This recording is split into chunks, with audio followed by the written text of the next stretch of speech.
아버지 앞에서 딸이 한 말 듣고 경악했는데요. 박영나 입에서 나온 그 한마디가 박진석 회장의 가슴에 대못을 박아버렸습니다. 박진석은 일주일 동안 박영나를 찾지 않았습니다. 고성이가 일단 허락한다고 해보라고 했지만 박진석은 단호하게 고개를 저었거든요. 딸이 고생 좀 하다가 알아서 들어올 거라고 생각했던 겁니다. 사실 박진석은 딸이 이틀도 못 버티고 돌아올 거라고 확신했어요. 박영나가 얼마나 편하게 자랐는데 쪽방에서 버틸 리가 없다고 봤거든요. 하지만 박진석의 마음은 전혀 편치 않았습니다. 밤마다 박영나 방문 앞을 서성였어요.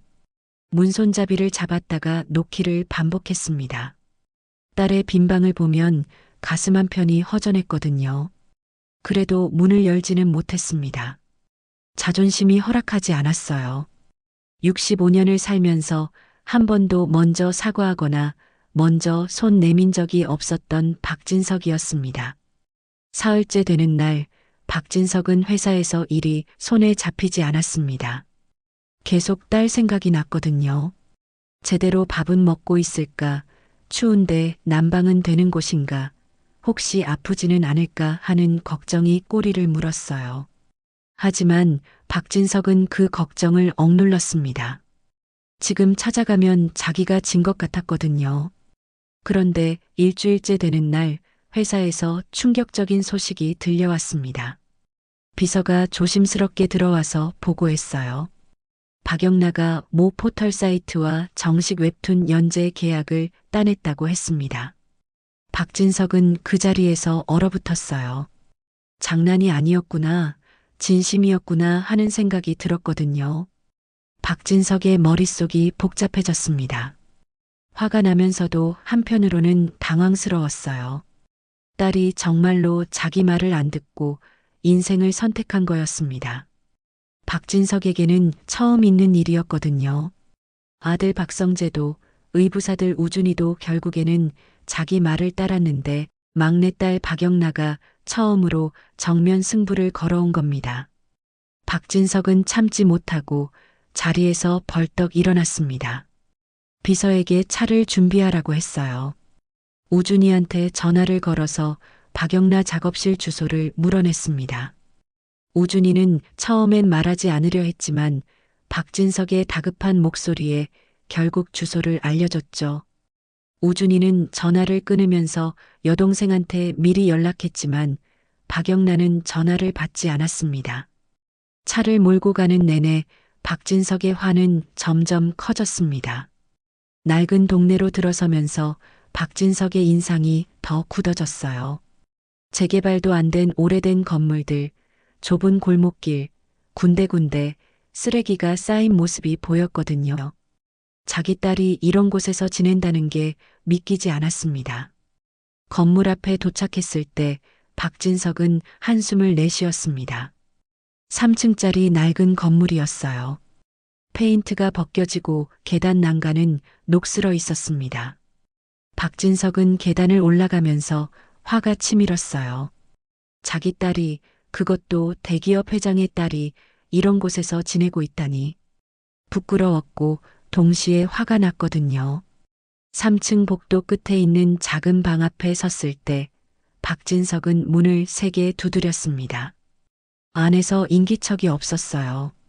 박진석은 목소리를 높였습니다. 한참 뒤에야 문이 천천히 열렸는데 박영나의 모습에 박진석은 깜짝 놀랐습니다. 일주일 만에 본 딸은 완전히 달라져 있었어요. 살이 빠져서 볼이 쏙 들어갔고 눈 밑에 다크서클이 짙게 깔려 있었습니다. 얼굴도 창백했고 입술도 바짝 말라 있었어요. 머리도 제대로 못 감은 듯 부스스했고 옷도 며칠째 같은 걸 입은 것처럼 구겨져 있었습니다. 박진석은 화를 내려다가 말았습니다. 딸의 모습이 너무 초라해 보였거든요. 박진석이 방 안으로 들어서자 더 기가 막혔습니다. 방은 겨우 4평 정도 됐어요. 한쪽에는 그림 도구들이 어지럽게 널려 있었고 다른 한쪽에는 낡은 간이 침대 하나가 놓여 있었습니다. 냉장고는 없었고 작은 전기포트 하나와 컵라면 몇 개가 구석에 쌓여 있었어요. 난방도 제대로 안 되는지 방안이 쌀쌀했습니다. 추운 겨울인데 딸이 이런 곳에서 일주일을 지냈다는 게 믿기지 않았죠. 창문 밖으로는 다른 건물의 벽만 보였습니다. 박진석은 딸에게 당장 짐을 싸라고 했습니다. 하지만 박영란은 고개를 저으면서 계약도 땄다고 했어요. 박진석의 입에서 비웃음이 나왔습니다. 계약이 뭐가 대단하냐고, 얼마나 받는데 그러냐고 따져 물었죠. 박영란은 대답하지 않았습니다. 사실 첫 계약금은 300만 원이었어요. 박진석이 회사에서 하루 벌어들이는 돈에도 한참 못 미치는 금액이었습니다. 그 돈으로 방세 내고 밥 먹고 그림 도구 사면 남는 게 없었죠. 박영라도 그걸 알았지만 입 밖에 낼 수 없었어요. 아버지한테 비웃음만 살 게 뻔했거든요. 박진석은 한숨을 깊게 내쉬면서 딸을 바라봤습니다. 자기가 뭘 못해줬냐는 말이 목까지 올라왔어요. 원하는 거 다 사주고 유학도 보내주고 하고 싶은 거 다 하게 해줬는데 왜 이러는지 이해가 안 됐습니다. 박진석의 표정에서 그 답답함이 고스란히 드러났죠. 그런데 박영라가 아버지를 똑바로 쳐다보면서 물었습니다. 자기가 뭘 좋아하는지 아느냐고요. 무슨 그림 그리는 거 좋아하는지, 어떤 음식 좋아하는지, 친한 친구가 누구인지 아느냐고 물었어요. 박진석은 입을 다물었습니다. 순간 머릿속이 하얘졌거든요. 25년을 함께 살았지만 박진석은 딸에 대해 아무것도 몰랐습니다. 박영라가 좋아하는 게 뭔지, 뭘 원하는지 한 번도 제대로 생각해 본 적이 없었어요. 그저 돈만 주면 다 해결된다고 생각했었거든요. 필요한 건 다 사주고 용돈도 넉넉히 주고 그러면 딸이 행복할 거라고 믿었던 겁니다. 박영란은 떨리는 목소리로 말을 이어갔습니다. 아버지는 돈만 주면 다 되는 줄 알았다고요. 성재 오빠 대학 갈 때도 자기 대학원 갈 때도 전부 돈으로 해결하고 끝이었다고 했습니다. 자기가 뭘 원하는지, 뭐가 힘든지 단 한 번도 제대로 물어본 적이 없었다고 했어요. 박진석의 가슴이 덜컥 내려앉았습니다. 딸의 말이 사실이었거든요. 박진석은 늘 바빴습니다. 회사 일로, 사업 확장으로, 중요한 미팅으로 매일 정신없이 지냈어요. 집에 들어오면 피곤해서 소파에 앉아 TV만 봤고 아이들 일은 전부 고성이한테 맡겼었죠. 박영란은 엄마 이야기도 꺼냈습니다. 엄마는 자기 보고 항상 완벽하라고 했다고요. 우아하게 걷고 예쁘게 웃고 좋은 집안 남자 만나야 한다고 했답니다. 자세를 바르게 하라고 목소리를 크게 내지 말라고 항상 단정하게 입으라고 했다고 해요. 그런데 정작 엄마 자신은 다른 아들들까지 있었다고 자기한테는 완벽하라고 하면서 말이죠. 박영라의 목소리에는 배신감이 가득했습니다. 25년 동안 완벽한 엄마라고 믿었던 사람이 사실은 거짓, 덩어리였다는 걸 알았을 때의 충격이 아직도 생생했거든요. 박영란은 엄마처럼 살고 싶지 않았어요. 거짓으로 포장된 완벽한 삶 말고 진짜 자기 모습으로 살고 싶었습니다. 박진석의 얼굴이 굳어졌습니다. 고성의 이야기가 나오니까 화가 치밀었거든요. 33년을 속고 살았다는 사실이 아직도 받아들여지지 않았어요. 박진석은 그 여자 얘기는 하지 말라고 했지만 박영란은 멈추지 않았습니다. 박영란은 비웃으면서 말했습니다. 아버지도 33년 동안 속았고 자기는 25년 동안 속았다고요. 엄마가 완벽한 사람인 줄 알았는데 전부 거짓이었다고 했어요. 우아한 태도도 헌신적인 모습도 사랑스러운 미소도 전부 가짜였다고 했습니다. 박영라의 목소리가 커졌습니다. 아버지는 항상 행복하다고 했다고요. 우리 가족이 행복하다고 남부럽지 않게 잘 산다고 했는데 전부 거짓말이었다고 소리쳤어요. 성재 오빠는 집에도 안 들어오고 우준 오빠는 집을 나갔고 엄마는 비밀 덩어리고 아버지는 자기한테 관심도 없었다고 했습니다. 이게 행복한 가족이냐고 따져 물었어요. 박진석은 딸의 고함에 할 말을 잃었습니다. 박영나의 눈에서 눈물이 주르륵 흘러내렸거든요. 박진석은 그제야 깨달았어요. 자기가 생각했던 행복한 가족은 착각이었다는 걸. 겉으로만 멀쩡해 보였지 안은 이미 다 무너져 있었던 겁니다. 박영란은 울면서 계속 말했습니다. 언제 아버지랑 단둘이 밥 먹어본 적 있냐고요. 언제 아버지랑 영화 본 적 있냐고 물었어요. 언제 아버지랑 손잡고 산책해 본 적 있냐고, 언제 아버지한테 하루 일과 얘기해 본 적 있냐고 물었습니다. 아버지는 항상 회사 일로 바빴고 자기는 항상 엄마 말만 들으면서 컸다고 했어요. 박진석은 가슴이 찢어지는 것 같았습니다. 딸의 말이 하나하나 가슴에 박혔거든요. 사실이었어요. 박진석은 딸하고 제대로 시간을 보낸 적이 거의 없었습니다. 딸의 학교 행사에도 거의 안 갔고 생일에도 선물만 주고 끝이었어요. 명절에도 친척들 만나느라 정작 딸하고는 제대로 대화해 본 적이 없었죠. 박진석은 변명하려 했습니다. 회사 키우느라 바빴던 거라고 딸들 잘 살게 하려고 그랬다고 말했어요. 하지만 박영란은 울면서 소리쳤습니다. 그럼 자기한테 물어보셨어야 한다고요. 자기가 뭘 원하는지 말입니다.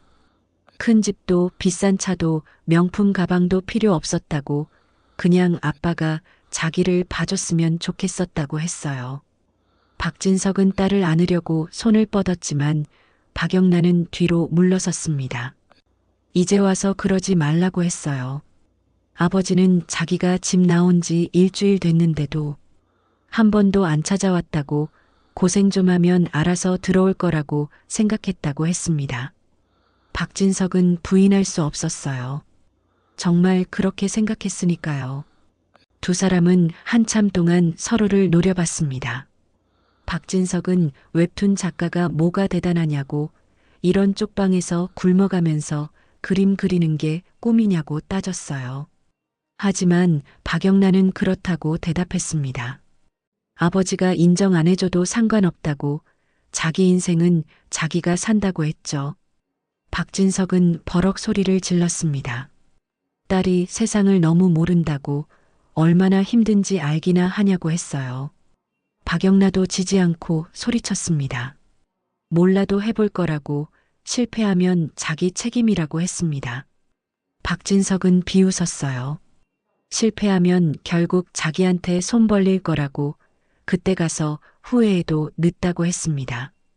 박영나의 얼굴이 새빨갛게 달아올랐습니다. 절대로 안 그럴 거라고 죽어도 아버지한테 손 안 벌린다고 소리쳤어요. 박진석은 냉소를 띠면서 한 달도 못 버틸 거라고 했습니다. 하지만 박영란은 주먹을 쥐면서 말했어요. 아버지는 자기를 믿어본 적이 없다고요. 박영나의 목소리가 떨렸습니다. 아버지는 항상 안 된다고만 했다고요. 그건 너한테 안 맞는다고 아빠 말 들으라고만 했다고 했어요. 한 번도 자기를 믿어준 적이 없었다고 했습니다. 박진석은 그게 다 딸이 잘 되라고 한 거라고 했지만 박영란은 소리쳤습니다. 그게 다 아버지 기준이라고요. 박영란은 자기는 아버지의 인형이 아니라고 했습니다. 아버지가 원하는 대로 살아주는 인형이 아니라고요. 박진석은 어이없다는 듯 웃으면서 인형 취급한 적 없다고 했어요. 원하는 거 다 해줬다고 했습니다. 하지만 박영란은 떨리는 목소리로 말했습니다. 자기가 원한 게 아니라 아버지가 주고 싶은 것만 줬다고요. 박영란의 눈에서 눈물이 흘러내렸습니다. 자기는 그냥 아버지가 자기 이야기를 들어줬으면 좋겠었다고요. 자기 마음을 알아줬으면 좋겠었다고, 자기를 봐줬으면 좋겠었다고 했어요. 그게 뭐가 그렇게 어려웠냐고 물었습니다. 박진석은 숨이 막혔습니다. 딸의 눈빛에서 진심 어린 서러움이 보였거든요. 하지만 박진석은 인정하고 싶지 않았어요. 그래서 자기가 잘못했으니 이제 집에 가자고 했습니다. 다시 시작하면 된다고 했어요. 하지만 박영란은 고개를 저었습니다. 이미 계약했다고 돌아갈 수 없다고 했죠. 박진석과 박영란은 계속 팽팽하게 대치했습니다. 둘 다 한 발자국도 물러서지 않았어요. 박진석은 딸이 현실을 몰라도 너무 모른다고 생각했고, 박영란은 아버지가 자기를 이해하려고 노력조차 안 한다고 생각했습니다. 분위기가 점점 험악해졌습니다. 박진석의 얼굴은 불그락푸르락했고 박영란은 울먹이면서도 물러서지 않았어요. 좁은 방 안에는 긴장감이 가득했습니다. 부녀가 이렇게 정면으로 부딪힌 건 25년 만에 처음이었거든요. 박진석은 딸을 설득할 수 없다는 걸 깨달았습니다. 아무리 말해도 소용없었어요. 박영란은 이미 결심을 굳힌 상태였거든요. 박진석은 화가 났지만 동시에 무력감도 느꼈습니다. 처음으로 자기 뜻대로 안 되는 일을 겪은 거였어요. 그때였습니다. 박영란가 한참을 망설이다가 입을 열었어요. 목소리가 떨렸습니다. 박진석은 딸의 다음 말을 기다렸어요. 뭔가 중요한 말이 나올 것 같은 예감이 들었거든요. 방 안의 공기가 무거워졌습니다. 박영란은 눈물을 흘리면서 드디어 말했습니다. 아버지한테 평생 하지 못했던 말이었어요. 25년 동안 가슴속에 묻어뒀던 진심이었습니다. 박영란의 입에서 천천히 그러나 또렷하게 말이 흘러나왔어요. 아빠, 사실 저는 아빠가 무서웠어요. 박진석은 그 자리에 얼어붙었습니다. 무서웠다고요? 자기가 딸한테 무서운 사람이었다고요? 믿을 수가 없었어요. 자기는 딸을 사랑했는데 딸한테는 공포의 대상이었다니. 박진석의 머릿속이 하얘졌습니다. 박영란은 울먹이며 말을 이어갔습니다. 어렸을 때부터 지금까지 쭉 무서웠다고요. 아버지가 화내면 숨도 못 쉬었고 아버지 말 안 들으면 버림받을 것 같았답니다. 그래서 항상 착하게만 살았다고, 아버지가 원하는 모습으로만 살았다고 했어요. 진짜 자기 모습은 한 번도 보여준 적이 없었답니다. 박진석의 다리에 힘이 빠졌습니다. 바로 옆 낡은 의자에 주저앉았어요. 딸이 자기를 무서워했다니 25년 동안 전혀 몰랐던 겁니다. 박진석은 자기가 엄하긴 했어도 무섭진 않았다고 생각했거든요. 그런데 딸한테는 공포 그 자체였던 거예요. 박영란은 계속 말했습니다. 아버지 목소리만 커져도 온몸이 떨렸다고요. 아버지한테 혼날까봐 맨날 조마조마했다고 했어요. 밥 먹을 때도 학교 다닐 때도 친구 만날 때도 항상 아버지 생각이 났답니다. 이걸 하면 아버지가 화낼까, 저걸 하면 아버지가 실망할까 하고 늘 걱정했다고 했어요. 박진석은 떨리는 목소리로 물었습니다. 왜 진작 말을 안 했느냐고요. 박영란은 서글프게 웃었습니다. 말하면 들어줬겠느냐고 되물었어요. 아버지는 맨날 자기 잘 되라고 하는 거라고만 했다고, 딸의 마음 따위는 들으려고도 하지 않았다고 했습니다. 박진석은 아무 말도 할 수 없었습니다. 딸의 말이 전부 사실이었으니까요. 박영란은 눈물을 닦으면서 말을 이었어요. 그래서 맨날 완벽한 척 했다고요. 아버지 앞에서는 웃고 착하고 말 잘 듣는 딸로 살았답니다. 근데 자기 진짜 모습은 아무도 몰랐고 자기 자신도 몰랐다고 했어요. 웹툰을 그리기 시작하면서 처음으로 진짜 자기를 발견했답니다. 박진석의 가슴이 무너져 내렸습니다. 사랑한다고 생각했는데 그 사랑이 딸한테는 공포였다니요. 자기는 딸을 위한다고 생각했는데 딸한테는 억압이었던 겁니다. 박진석은 목이 메어서 말을 잇지 못했어요. 박영란은 눈물을 흘리면서도 말했습니다. 아버지의 사랑을 알고 있다고요. 근데 그 사랑이 자기한테는 너무 무거웠답니다. 아버지의 기대를 저버리면 안 될 것 같았고, 아버지를 실망시키면 안 될 것 같았다고 했어요. 그래서 자기를 속이면서 살았다고, 이제는 더 이상 그럴 수 없다고 했습니다.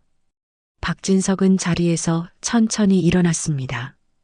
딸을 안고 싶었지만 참았어요. 지금 안으면 딸이 더 힘들어할 것 같았거든요. 박진석은 한참을 망설이다가 입을 열었습니다. 시간을 주겠다고 했어요. 딸이 하고 싶은 대로 해보라고요. 대신 제대로 하라고, 중간에 포기하지 말라고 했습니다. 박영란은 아버지의 얼굴을 봤습니다. 처음으로 아버지가 자기를 믿어주는 것 같았어요. 정말 괜찮으냐고 물었고 박진석은 고개를 끄덕였습니다. 대신 밥은 제대로 먹으라고 했어요. 그리고 일주일에 한 번은 집에 들르라고 했습니다. 딸 방은 그대로 둘 테니까요. 박영란의 눈에서 눈물이 주르륵 흘러내렸습니다. 박진석은 딸의 머리를 쓰다듬었어요. 어색했지만 진심이었습니다. 미안하다고, 자기가 너무 몰랐다고 했어요. 박진석이 문을 열고 나가려는데 박영란가 불렀습니다. 돌아보니 박영란가 울면서 웃고 있었어요. 고맙다고, 사랑한다고 했습니다. 박진석은 딸의 말에 목이 메었습니다. 자기도 사랑한다고 겨우 말했어요. 작업실을 나온 박진석은 복도에서 한참을 서 있었습니다. 눈물이 흘러내렸거든요. 65년을 살면서 이렇게 가슴 아픈 적이 없었어요. 박진석은 25년 동안 딸 곁에 있었지만 진짜 딸을 본 건 오늘이 처음이었습니다. 그리고 깨달았어요. 자기가 얼마나 무서운 아버지였는지를요. 사랑한다고 생각했던 그 모든 행동들이 사실은 딸을 올가매고 있었던 겁니다. 돈으로 해결하려 했고 자기 기준으로 딸을 재단했으며 딸의 진짜 목소리는 한 번도 들어보지 않았던 거죠. 엘리베이터를 타고 내려오면서 박진석은 생각했습니다. 고성이도 그랬고 박성재도 그랬고 이제 박영란까지요. 자기 가족들이 하나씩 자기 곁을 떠나고 있었어요. 아니, 떠난 게 아니라 자기가 밀어낸 건지도 모른다는 생각이 들었습니다. 차에 올라탄 박진석은 핸들을 꽉 잡았습니다. 가슴이 너무 아팠거든요. 딸이 자기를 무서워했다는 그 말이 계속 귓가에 맴돌았어요. 사랑한다고, 잘 되라고 한 모든 행동들이 사실은 딸을 짓누르고 있었던 거였습니다. 박진석은 시동을 걸지 못하고 한참을 차 안에 앉아 있었습니다. 이제야 알았어요. 진짜 사랑은 상대방이 원하는 걸 들어주는 거였고 상대방의 목소리에 귀 기울이는 거였으며 상대방을 있는 그대로 받아들이는 거였다는 거리요. 하지만 자기는 그 어느 것도 하지 않았던 겁니다. 집으로 돌아오는 내내 박진석의 머릿속은 복잡했습니다. 박영란의 떨리는 목소리가, 눈물 젖은 얼굴이, 그리고 무서웠다던 그 고백이 계속 떠올랐거든요. 65년을 살면서 가장 큰 충격이었어요. 회사에서 큰 손실을 봤을 때보다 고성이의 비밀을 알았을 때보다도 더 큰 충격이었습니다. 왜냐하면 이건 자기 자신에 대한 깨달음이었으니까요. 자기가 얼마나 독선적이고 얼마나 일방적이며 얼마나 무서운 사람이었는지를 뼈저리게 느꼈거든요. 그리고 그 사실을 인정하는 게 너무나 고통스러웠습니다. 집에 도착했을 때 박진석은 차에서 내리지 못했습니다. 현관문을 보면서 한숨을 내쉬었어요. 저 문 안에는 고성이가 있고 텅 빈 박영란의 방이 있었습니다. 박진석은 자기가 만든 가족이 얼마나 허울 뿐인지 깨달았어요.